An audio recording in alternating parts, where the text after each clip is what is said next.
Si su problema es de deudas con el IRS o el estado donde reside, la solución la tienen los profesionales de Aviatur Corp USA, donde le resolvemos su problema de impuestos, registramos su compañía, elaboramos su payroll y le asesoramos en todo lo relacionado con sus impuestos personales o de negocios. Estamos autorizados por el IRS y los estados de New Jersey, Pensilvania y New York.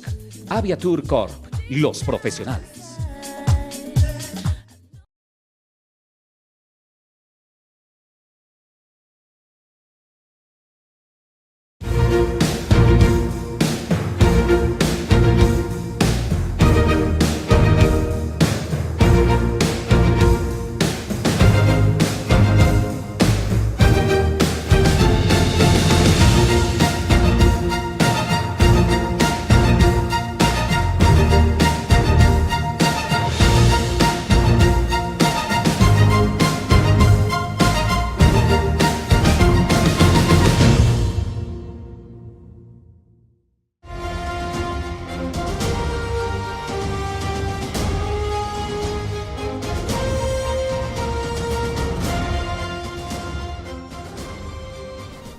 Bien, amables televidentes, muy buenos días de nuevo con Azteca Televisión en su programa Temas, Debates y Algo Más, que emitimos todos los domingos a partir de las 11 de la mañana a través de su canal 39 desde la ciudad de Nueva York para los estados de New Jersey, Connecticut, Pensilvania y Nueva York.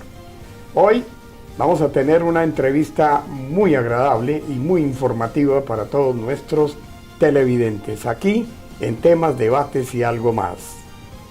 Bien, amigos, tal como lo anunciamos al comienzo, hoy tenemos un programa muy informativo referente a las leyes de inmigración en los Estados Unidos, lo que está ocurriendo, las regulaciones que están siendo tomadas en contra de inmigrantes, en este caso que vamos a hablar hoy por puntuación, ciudadanos norteamericanos que obtuvieron la ciudadanía a partir del año 90 y hasta este momento. Una comisión del Departamento de Justicia de los Estados Unidos se encargará de buscar quiénes ocultaron información o quiénes pusieron información que no era adecuada. Para esto voy a saludar a la abogada Claudia Bernal, un favor grande que nos hace al estar hoy presente en Azteca Televisión en Temas, Debates y Algo Más. Bienvenida, doctora. Muchas gracias, Jeffrey. Encantada de estar con usted y con toda la audiencia que nos acompaña el día de hoy. Como usted lo ha anunciado, va a ser una conversación bastante fructífera.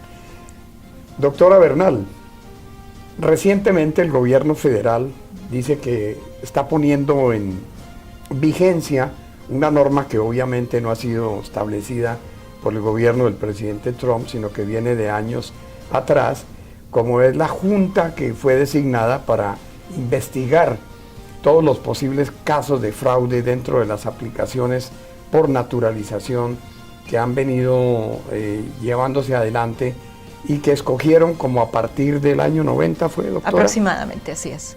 Ok. Cuéntenos, doctora, dígale a los televidentes, ¿quiénes podrían estar en peligro de perder la ciudadanía estadounidense? ¿Cómo no? Esta unidad investigativa ha sido creada con el propósito de revisar expedientes de personas que ya son ciudadanas de los Estados Unidos. Estamos hablando de gente que puede tener más de 20 años como ciudadanos, pero que omitieron información que la ley considera una información material. Y al decir material quiere decir información extremadamente importante y sin la cual esa aplicación no hubiera sido aprobada. Y esta se refiere básicamente a, por ejemplo, casos en los que aquel que obtuvo la ciudadanía lo hizo sobre la premisa de fraude o de haber omitido, por ejemplo, el haber sido sujetos de deportación en el pasado. Pero perdóneme, la interpelo, doctora. Cuando una persona accede a la naturalización, tengamos en cuenta que cuando hizo los procesos de residencia permanente, no era en esa etapa donde se comprobaba si la persona mentía, si ocultaba o si de otra forma apuntaba a información que no era correcta. No, entendamos y tengamos bien en claro, El sueño de todo inmigrante es ser ciudadano de los Estados Unidos últimamente, ¿verdad? Entonces, la aplicación a la ciudadanía de los Estados Unidos es realmente la única y la última oportunidad que tiene el Servicio de Inmigración para hacer una revisión profunda, detallada y crítica de esa aplicación. Muchas veces, en el proceso de obtener la tarjeta de residencia hay aspectos que por lo menos hasta antes de la creación de esta unidad eran realmente omitidos. Entendamos, por ejemplo, hasta que se creó esta unidad, que como bien dice usted, no es una creación de la administración actual, sino que existe esta prerrogativa en la ley de inmigración, solamente se ha conocido de casos de denaturalización a personas que hubieran cometido actos terroristas o de violencia o de que atentaran contra la seguridad nazis nacional, por ejemplo, o ex miembros de partidos comunistas que no hubieran revelado esta información a la hora de hacerse ciudadanos o que se consideraran un peligro para los Estados Unidos. Pero le hago una pregunta. Del año 90, televidentes y amigos, a estas alturas, 2018, ¿cuántos millones tendrán que, con la linterna de Diógenes, con la lupa de Diógenes, estar buscando? ¿Lo podrán hacer? No creo que lleguen a todos aquellos, pero ciertamente se están tomando el tiempo, el esfuerzo, tienen el fondo y el elemento humano para poder investigar. Esta es una unidad nueva y se sabe que está enfocándose, está como que seleccionando. Antes eran de nómina, ahora sí son de escritorio. Así es, así parece ser, y ha sido, tanto así que ha sido anunciado públicamente por USCIS, no es secreto que ha sido creada. Pero como estábamos explicando inicialmente, están dirigiéndose por ahora exclusivamente a aquellas personas que hubieran cometido fraude o que hubieran omitido información que los hubiera hecho de otra manera inadmisibles o inelegibles para la residencia o para la ciudadanía sin un perdón. Doctora, discúlpeme la interpelo. Vamos a resumir el término inadmisible o excluible. ¿Cómo se define inadmisible y excluible? Realmente la definición la puso, la diferencia entre un término y el otro realmente lo creó la Ley de Inmigración del año 1997, porque hasta entonces la Ley de Inmigración anterior hablaba de personas que eran excluibles de los Estados Unidos. La Ley de Inmigración actual habla de personas que son inadmisibles. En el fondo significan lo mismo, significan personas que no son claramente elegibles para emigrar, que existen factores, sea por su conducta, o sea por la forma como ingresaron, o sea por cuestiones médicas o condiciones que la ley establece que hacen que estas personas no sean directamente elegibles para poder residir en los Estados Unidos y eventualmente hacerse ciudadanos. Perdóname que le hice el paréntesis en este tópico. ¿Quiénes admiten o a quiénes admiten para un perdón, a los inadmisibles o a los excluibles? A ambos, porque ahora, y le agradezco que me haga nuevamente la pregunta, hay otro grupo de personas que ya teniendo estatus dentro de los Estados Unidos son deportables o removibles. Son personas que han ingresado al país, sea con visa o que inclusive teniendo residencia, han cometido, por ejemplo, delitos o han abusado de sustancias controladas y por virtud de esa acción criminal o pseudocriminal son ahora removibles. Se les inicia un proceso para sacarlos del país. Pero la ley de inmigración contempla perdones. Y estos perdones se dan a aquellas personas que tengan familiares inmediatos en los Estados Unidos que los hagan elegibles para aplicar ese tipo de beneficios. Si una persona no tiene familiares inmediatos, ciertamente va a ser muy difícil que obtenga un perdón bajo la ley de inmigración. Regresemos a la desnaturalización, como estábamos antes, de nuevo disculpándome por la interpelación. Desnaturalización. Este es un proceso que prácticamente conlleva a que la persona pierda la nacionalidad estadounidense, pero al mismo tiempo pierde la residencia permanente. Bueno, el proceso de desnaturalización es un proceso que se hace en la Corte Federal. entendamos, no son jueces de inmigración. No son jueces de inmigración. Este es un proceso que se inicia en la Corte Federal. Una vez que se va a retirar la ciudadanía a esa persona va a tener que enfrentar a un juez de inmigración. ¿Por qué? Porque si se entiende que la razón por la cual se le quitó la ciudadanía tiene directa influencia o directa conexión con la razón por la cual esta persona obtuvo la residencia, ahora lo que está peleando es por mantener su residencia. Entonces el efecto es doblemente grave, porque de buenas a primeras esa persona se ve siendo desnaturalizado y arriesgando su permanencia como residente en los Estados Unidos y prácticamente con un pie fuera del país. Nosotros podíamos entender que anteriormente las cortes de inmigración eran demasiado morosas, lo que determinamos en derecho como morosidad judicial, que los jueces tomaban los casos y prácticamente dormían con ellos. No había ninguna decisión de fondo, por el contrario, se sometía a cambios de fechas para que la persona hiciera una presentación de su caso frente a un juez. Actualmente, según el gobierno, se han incrementado el número de jueces de inmigración para que muchos de los que están bajo solicitud de asilo, refugio, ajuste de estatus, negado ya, obviamente un ajuste de estatus negado, que tienen que encarar al juez de inmigración, lo hagan de manera veloz. Es lo que llamamos un fast track. Es cierto, y esto se ha producido como efecto de un discurso que recientemente dio el fiscal general a una nueva generación de jueces de inmigración, donde se les ha impuesto cierta cuota, cierto número de casos que deben resolver anualmente. Entonces ahora, y lo vivimos día a día en las cortes de inmigración, y ciertamente se nota el cambio porque en muchas circunstancias se extendían los plazos o se daba oportunidad tal vez para probablemente tratar de buscar otras alternativas u otros beneficios de inmigración en corte mientras estaba el proceso en camino. Ahora no, ahora los jueces están fijando fechas. Sobre todo están enfocándose en aquellos casos que ya son muy antiguos, ¿no? Hay casos que están, como bien me dice, sentados ahí en el expediente del juez por años de años, 4 o 5 años, eso ya es extremo, eso es extremo. Los jueces están fijando fechas bastante más cercanas a la fecha de la audiencia en la que uno está, de lo que era en el pasado. He leído en algunas oportunidades la página de inmigración donde lo que llaman los jueces de inmigración y ustedes los abogados, Master Calendar, calendario maestro, donde la persona aparece al juez y al juez le dice, no, yo no tengo abogado, voy a buscar una asesoría legal, y el juez hace los cambios de fecha.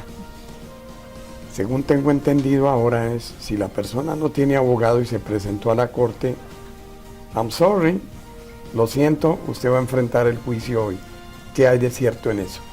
No es correcto, por lo menos en lo que es en nuestra experiencia acá en la Corte de Nueva York. Los jueces todavía están siendo considerados y dándole la oportunidad al denunciado, a la persona que está enfrentando el proceso de deportación, pero eso sí es una sola oportunidad y se les advierte.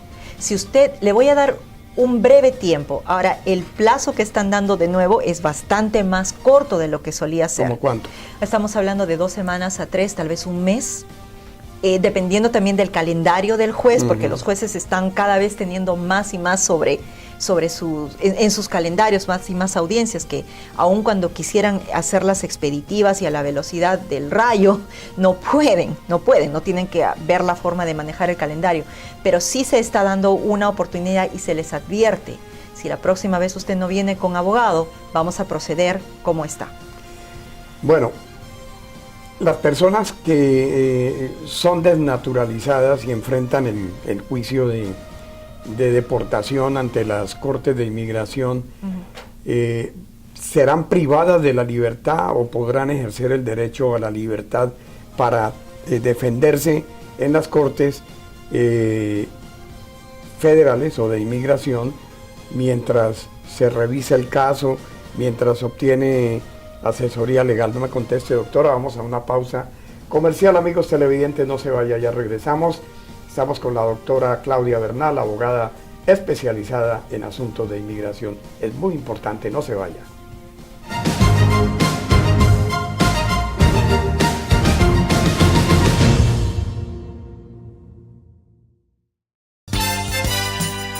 Presentamos Dolortag, el último descubrimiento en medicina natural indicado en casos de migraña, la artritis, artrosis, la tendinitis, inflamación muscular y muchos más. Dolortag no produce efectos secundarios y regenera los tejidos. Está comprobado científicamente que Dolortag trabaja donde otros no. No más dolor. Tome Dolortag. Ordénelo ya.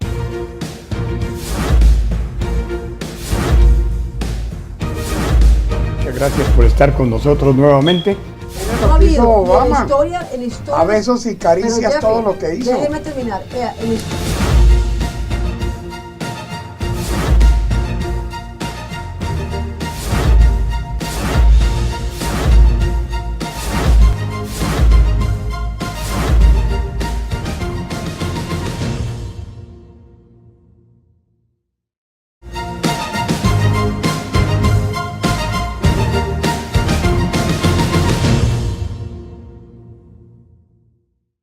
Bien, amigos televidentes, regresamos nuevamente a temas, debates y algo más, aquí en Azteca Televisión, con el gusto de tener a la doctora Claudia Bernal en el día de hoy, abogada especializada en asuntos de inmigración, para que nos dé una visión sobre aquellos temas que aún se desconocen, ya que se está explotando con este tipo de comentarios que hay, rumores que van a deportar 18 millones, que ya salieron del país 30,000 por remoción de la naturalización.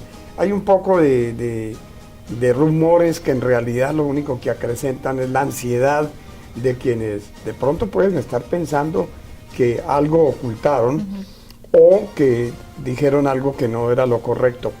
¿Qué hay de cierto también que esto no conlleve a que las cortes remuevan la naturalización a alguien que, por decir, puso algo que había hecho que no hizo, pero que no es relacionado con crímenes o cosas así? Yo creo que también debe de haber cierta flexibilidad para que estas personas no sean privadas de la ciudadanía. Sí, como estábamos comentando inicialmente, el fraude, vamos a llamarlo por su nombre, el fraude, ¿ok? O la omisión de información debe ser material, y no todo es material. ¿Qué es material, No, doctora? material es algo que hace algún elemento, alguna información, algún hecho que hace que la aplicación para la residencia sea aprobable o no sea aprobable. Le voy a dar un ejemplo de lo que es material para ser más concreto. La persona llega del país, sin decir nombre, es un caso que estamos justamente resolviendo ahora. El cliente llega de Mauritania en el año 1998. Aplica a asilo. Cuando una persona ingresa en el sistema de inmigración, aplicando asilo, por ejemplo, se le da un número de registro que se conoce como un número de alien. Esta persona pasa por el proceso de deportación, por el proceso del asilo. Se le niega el asilo en la oficina de asilo, es referido a la Corte de Inmigración. En Corte de Inmigración, esta persona pierde su caso y el juez de inmigración ordena la deportación. Ordena la deportación bajo ese número de registro, ese número de alien. La persona no se va, se queda en los Estados Unidos, ignora la orden de deportación y pasan los años. Y esta persona conoce y se casa con una ciudadana americana. A la hora y habría entrado con visa. Ok, vamos a poner este escenario todavía más claro. La persona de la que estamos hablando entró como turista. Bajo la ley de inmigración, aquel inmigrante, aquella persona que llega con admisión, con visa, sea de estudiante o sea de turista, y se casa, se convierte, con ciudadano se convierte en familiar inmediato y por ende puede aplicar a la residencia estando dentro del país. Pero ¿qué pasa? Esta persona omite en su aplicación la deportación que tuvo. 2 años atrás o 3 años atrás. Esta es una omisión material. ¿Por qué? Porque la ley de inmigración dice que cualquier persona que haya tenido una orden de deportación previa no puede hacer su residencia en el país. Tiene que seguir un proceso paralelo. Tiene que pedir un perdón, tiene que irse fuera del país, esperar una entrevista en el consulado, cualquiera sea la circunstancia. O sea que ya el ingreso con una visa ya quedó eximido para que la persona se beneficie del ajuste de estatus. Correcto. Aquí. En cualquier otra situación sí, pero no nos olvidemos que este señor ya tiene una orden de deportación. Y esa orden de deportación hubiera hecho que la aplicación para la residencia se niegue, porque no podía hacerlo, porque tenía la orden de deportación. Sin embargo, omite esa orden de deportación y logra su residencia, pero logra su residencia con un número de aliens diferente, otro número, un segundo número de registro, que se crea como efecto de su segunda aplicación. Han pasado los años e Inmigración ha descubierto esta representación o esta omisión de información material. Vamos a ver qué sucede. Es este tipo de casos. Eso es material. ¿Qué cosa no es material? Por ejemplo, la fecha de nacimiento que uno pone en la aplicación es un error tipográfico. El nombre con el que uno fue bautizado versus el nombre que aparece en el pasaporte, puede haber habido un cambio de nombre en el interín que la persona no reveló, pero que puede ser explicado. Son cosas menores, son cosas como esta. Lo primero es grave, lo segundo no. Y puede justificarse, puede corregirse. Y eventualmente, si es que no se llega a corregir en el momento de la desnaturalización, se corrige frente a un juez de inmigración. ¿Qué tiempo podría llevar una persona desde el momento que el Departamento de Justicia le notifique que su caso va a ser referido a un juez federal para remoción de la naturalización? ¿Qué tiempo podría llevar de tardar de dar inicio a la audiencia? Pues puede darse casi inmediatamente o dentro de los primeros 6 meses de que esta persona es notificada. Tiempo durante el cual pues tendrá que ciertamente buscar una muy buena defensa o hacer planes necesarios para lo que venga a suceder luego. Bueno, vamos a pasar al otro punto, que es el DACA. El DACA fue una acción diferida de beneficio para los chicos que entraron con sus padres en edad menor de 15 años y que entraron antes del 2005. 2007. 2007. Gracias, doctora. Usted es la abogada. Ok.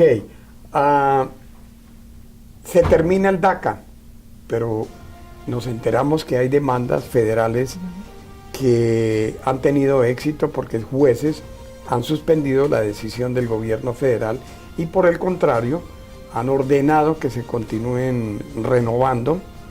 Últimamente leí, un juez ordenó que se continúe recibiendo aplicaciones para casos nuevos. ¿Esto es permanente? ¿O esto también podemos pensar que puede llegar como en apelación de instancia a la Corte Suprema? Eso es lo que esperamos, que llegue en apelación de instancia. Ahora, no olvidemos que DACA fue una orden ejecutiva que el presidente Obama emitió en el uso de sus facultades presidenciales. Y para salirse del paso. Y no está contemplado en la ley de inmigración. Si estuviera contemplado en la ley de inmigración, los términos en los cuales se emite no podrían ser debatidos, no podrían ser cuestionados. Las razones de las apelaciones en todos estos circuitos federales en Washington, California, inclusive acá el segundo circuito judicial de Nueva York, en la Corte de Brooklyn, se van a fallos formales, errores formales en la forma, valga la redundancia, en que el presidente Trump terminó con el programa. No están negando la facultad de terminar con ese beneficio, sino la forma como se negó, cómo se culminó. Y todo esto son defectos de forma. Pero hablando, doctora, de un ente importante que es el ente constitucional, las órdenes ejecutivas perentoriamente no son de carácter permanente, son de carácter temporal, transicionario. Entonces, podríamos esperar que a cualquier momento cualquier otro gobierno, aislemos a Trump, en este caso, podría terminarlo. Correcto. Porque se considera que ya excedía los términos constitucionales para seguir amparando. Constitucionalmente es una facultad del presidente y cualquiera sea el presidente, sea este o el siguiente, puede culminarlo o puede extender el beneficio nuevamente o puede reabrir las puertas a cientos de miles que se quedaron fuera todavía. La decisión a la que se estaba refiriendo de este juez de California también, por cierto, ha quedado todavía en suspenso porque parte de esa decisión él como que se ha retractado en su lenguaje y ahora lo que está buscándose es una aclaración de este punto. Sí se pueden recibir aplicaciones de renovación, pero aplicaciones nuevas todavía no. Estamos esperando una decisión final para ver si es que es posible o no abrir la puerta a este otro grupo de menores, de soñadores, que no pudieron aplicar a tiempo. Ok, este DACA, si no hay apelación de parte del gobierno para que llegue al ente superior, que sería la Corte Suprema de Justicia, quiere decir que la decisión del juez quedaría en firme. Así es, quedaría en firme. Claro, esa decisión del juez de la Corte Superior o del Circuito Federal va a ser ciertamente apelada por el Departamento de Justicia y entonces es que nos veremos en la Corte Suprema.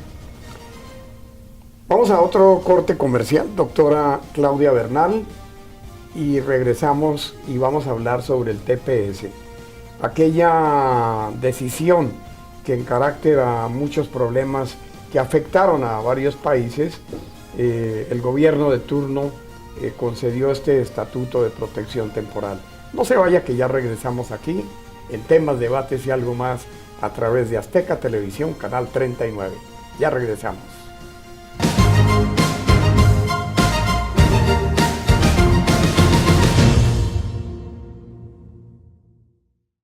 ¿Quieres pasarla bien en familia y saborear la exquisita comida centroamericana y lo mejor en mariscos? Tienes que venir. Bienvenidos a Los Antojitos, su restaurante favorito en Plainfield. Con platos que te harán regresar a tu tierra. Carne asada estilo guatemalteco, pollo con tajada, pupusas, parrillas guatemaltecas y desayunos típicos centroamericanos. Además contamos con servicio a domicilio y un amplio salón para eventos. Visítanos en 25 Watson Avenue, Plainfield, New Jersey. Teléfono 908-222-8009. Los Antojitos Restaurant. Si su problema es de deudas con el IRS o el estado donde reside, la solución la tienen los profesionales de Aviatur Corp USA, donde le resolvemos su problema de impuestos, registramos su compañía, elaboramos su payroll y le asesoramos en todo lo relacionado con sus impuestos personales o de negocios. Estamos autorizados por el IRS y los estados de New Jersey, Pensilvania y New York. Aviatur Corp, los profesionales. Los pollitos dicen pío, pío, pío, ahora tienen frío. La música me ha permitido viajar y conocer a gente muy especial, como los niños que están en St. Jude Children's Research Hospital. St. Jude provee tratamiento a niños con cáncer, como Valeria. Las familias nunca reciben una factura de St. Jude por nada. ¿Lista para grabar? Sí, a la 1, a la 2. Dona en hospitalsanjudas.org o compra donde veas el logo de...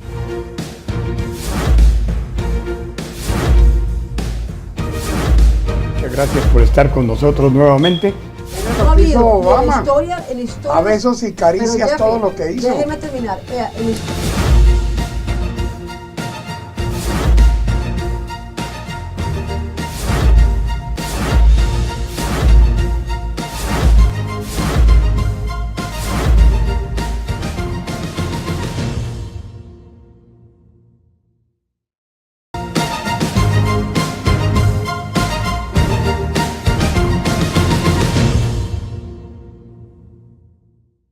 Bien amigos, regresamos de la pausa comercial y seguimos dialogando con la doctora Claudia Bernal, abogada especializada en leyes de inmigración.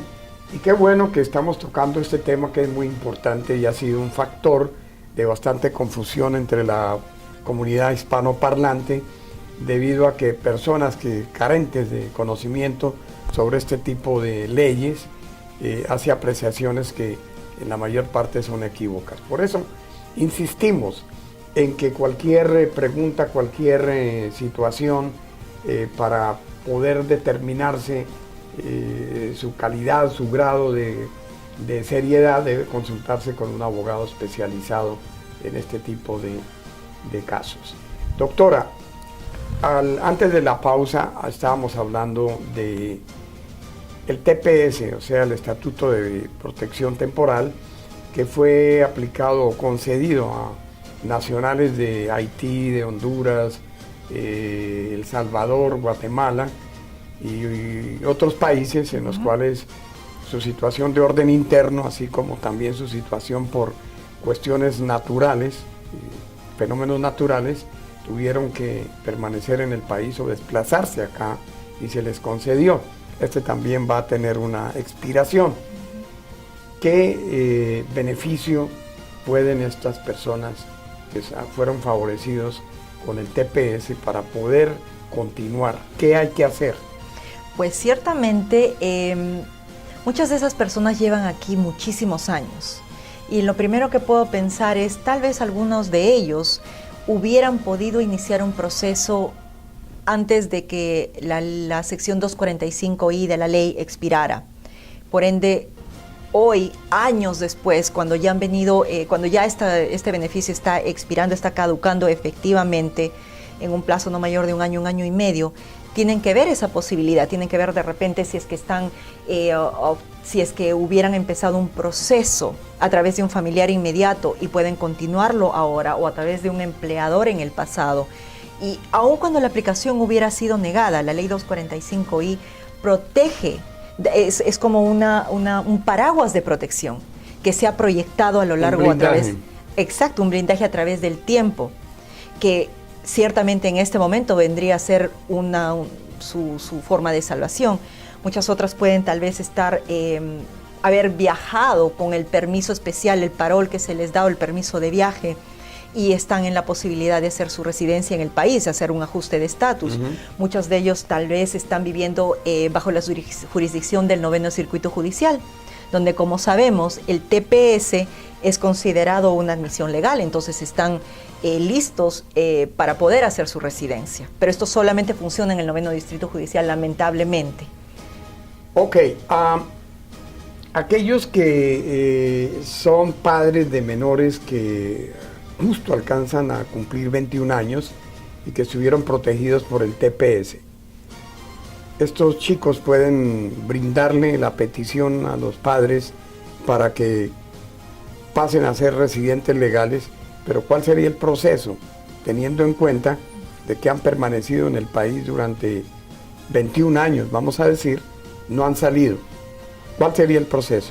Bueno, todo va a depender realmente de la forma como ingresaron esos padres aquí a los Estados Unidos, o si es que viajaron fuera del país teniendo lo que se conoce como le dije, como advance parole, como perdón, como permiso de reingreso.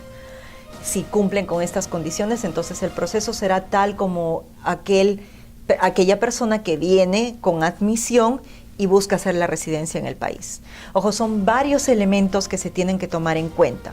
Tendremos que pensar primero si el padre o madre alguna vez ha estado en proceso de deportación o no, si es que ha viajado con ese permiso o no, si es que entró al país con visa o no, si ha cometido crímenes que lo hagan inelegible o no. Todo ello va a determinar que la obtención de la residencia sea un proceso diáfano, que sea un proceso sin complicaciones, inclusive después de todos los años de presencia ilegal acumulada que esta persona tenga. Pero de nuevo hay que analizar cada uno de esos aspectos para poder decirle a esta persona que tiene luz verde o no.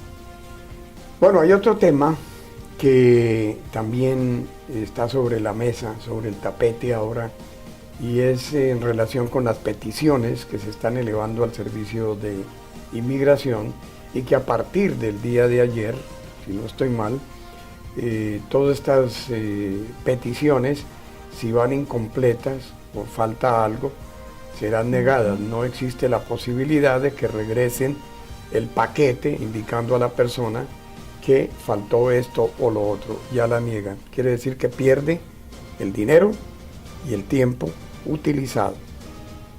para recibir esta noticia de inmigración que su caso fue negado.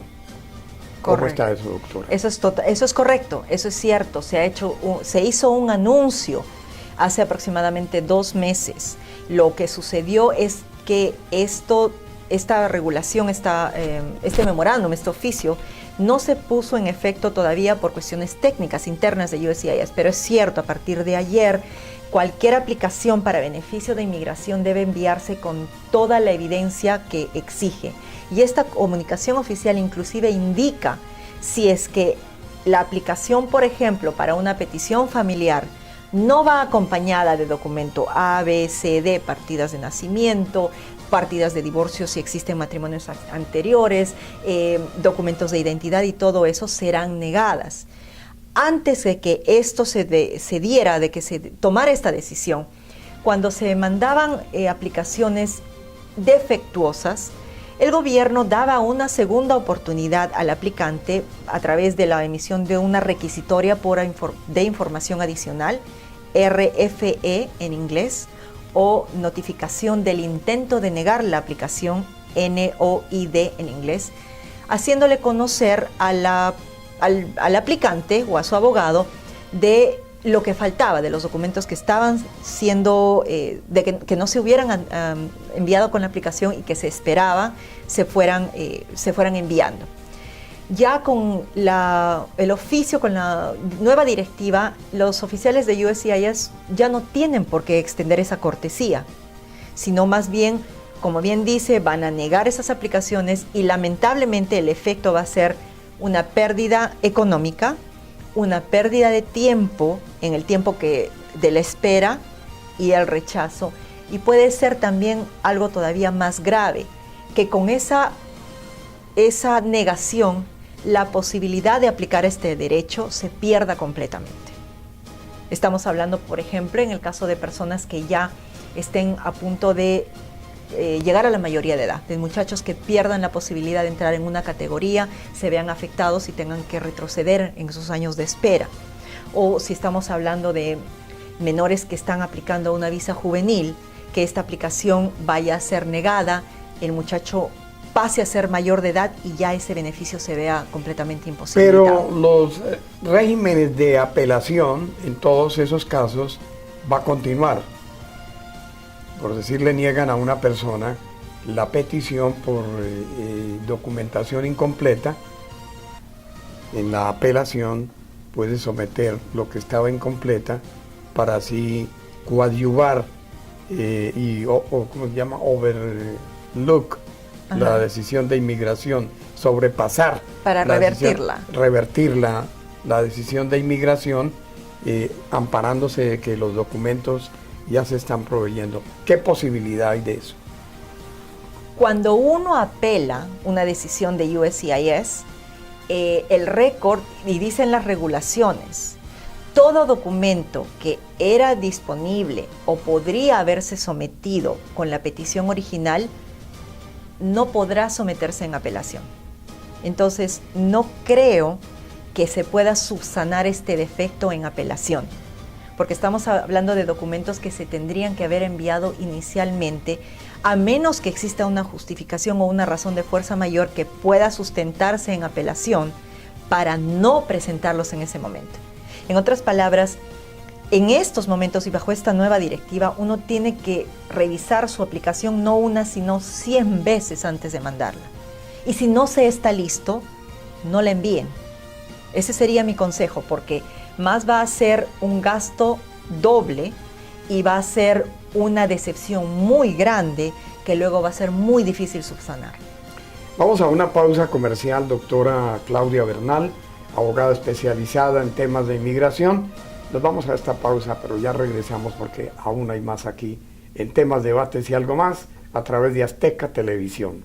Ya regresamos.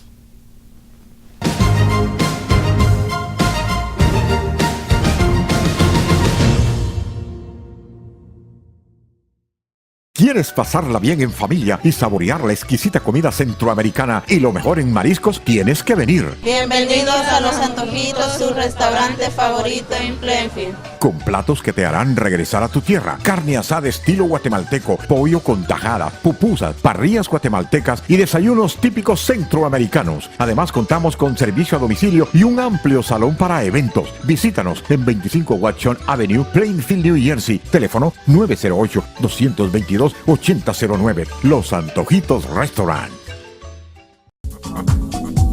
Si su problema es de deudas con el IRS o el estado donde reside, la solución la tienen los profesionales de Aviatur Corp USA, donde le resolvemos su problema de impuestos, registramos su compañía, elaboramos su payroll y le asesoramos en todo lo relacionado con sus impuestos personales o de negocios. Estamos autorizados por el IRS y los estados de New Jersey, Pensilvania y New York.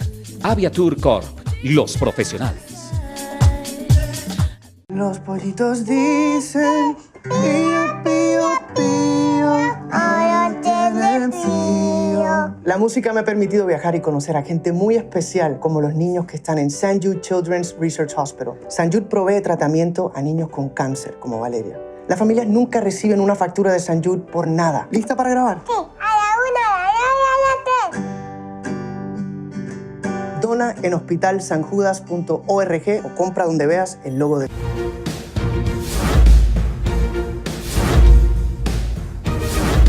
Muchas gracias por estar con nosotros nuevamente.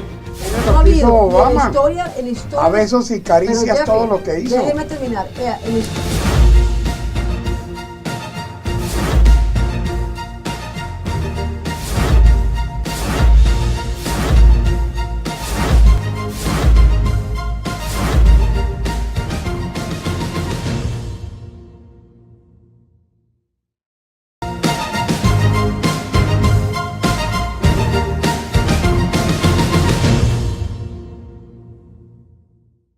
Bueno, regresamos de la pausa comercial.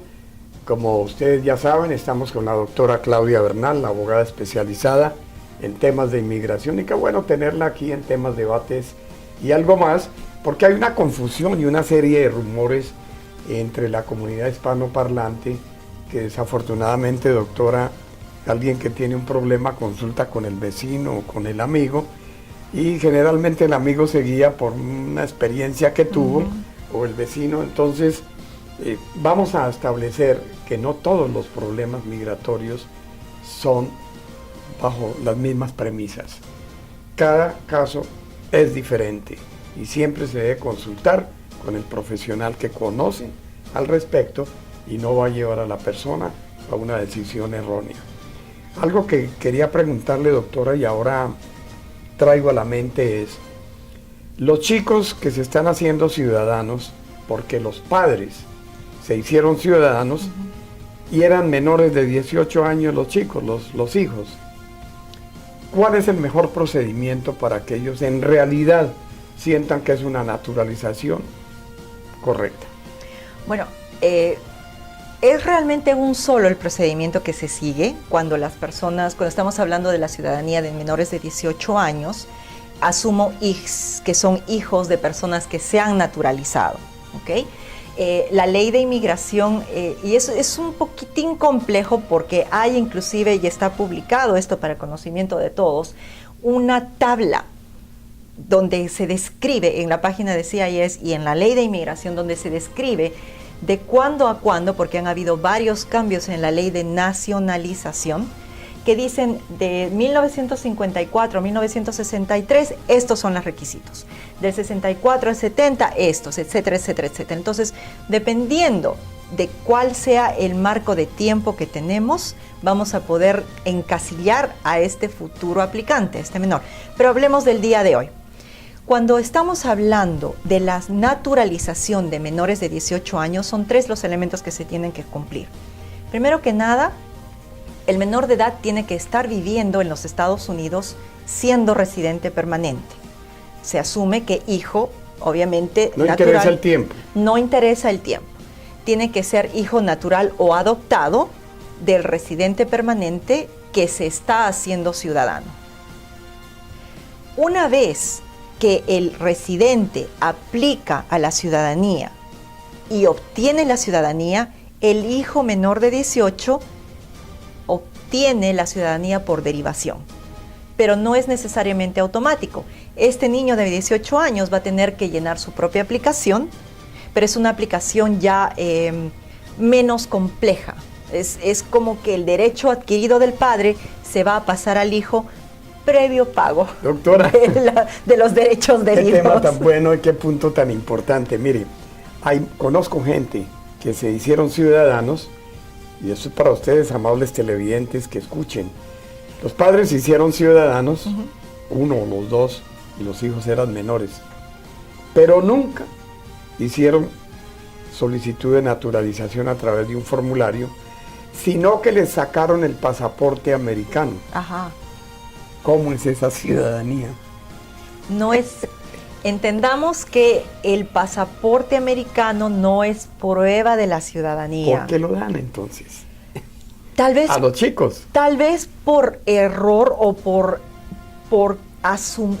en este caso se asume. Es bien ambiguo esto. Es bastante ambiguo y confuso. Y muchas veces me ha sucedido que he tenido que mandar a estas personas primero a que ni se atrevan a utilizar ese pasaporte, porque entendamos bien, si uno no es ciudadano de los Estados Unidos, no puede clamar ser ciudadano de los Estados Unidos.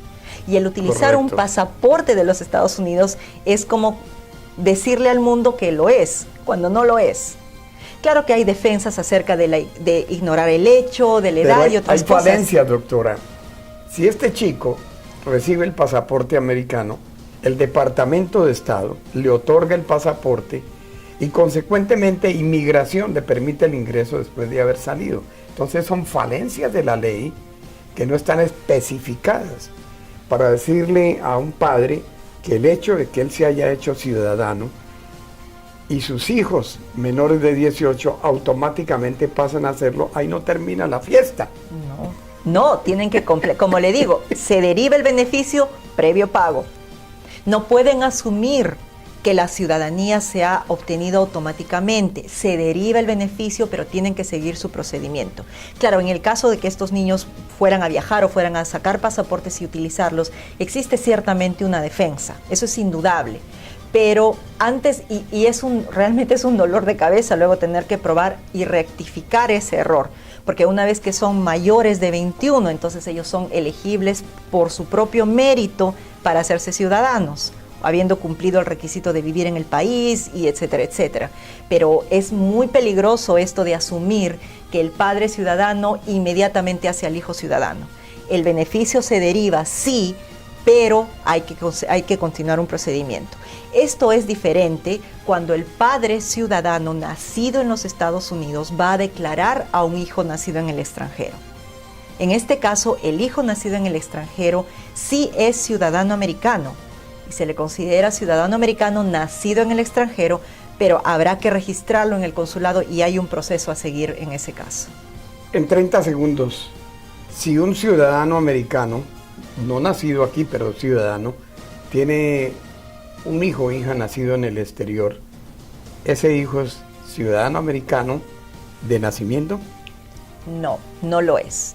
A la hora que la persona se hace ciudadana, dependiendo también, va a tener mucho que ver la edad del niño cuando el padre se haga ciudadano. Si para el momento que el niño nace, el padre ya fue ciudadano, entonces puede clamarlo así. Puede clamar ser ciudadano nacido en el extranjero.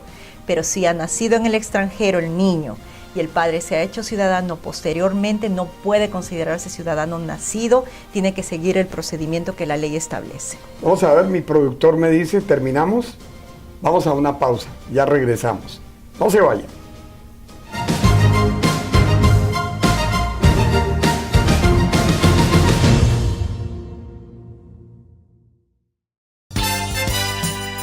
Presentamos Dolortag, el último descubrimiento en medicina natural indicado en casos de migraña, la artritis, artrosis, la tendinitis, inflamación muscular y muchos más. Dolortag no produce efectos secundarios y regenera los tejidos. Está comprobado científicamente que Dolortag trabaja donde otros no. No más dolor. Tome Dolortag. Ordénelo ya.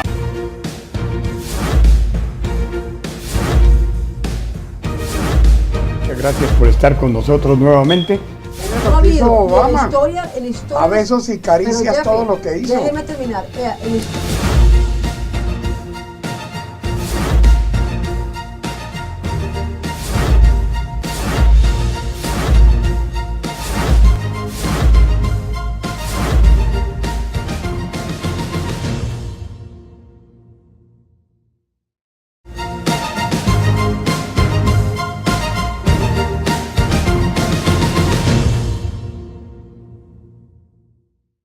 Bien, amigos televidentes, como todo en radio y televisión, el tiempo es nuestro peor enemigo, así hemos llegado al final de temas, debates y algo más, como todos los domingos a partir de las 11 de la mañana en Azteca Televisión, canal 39.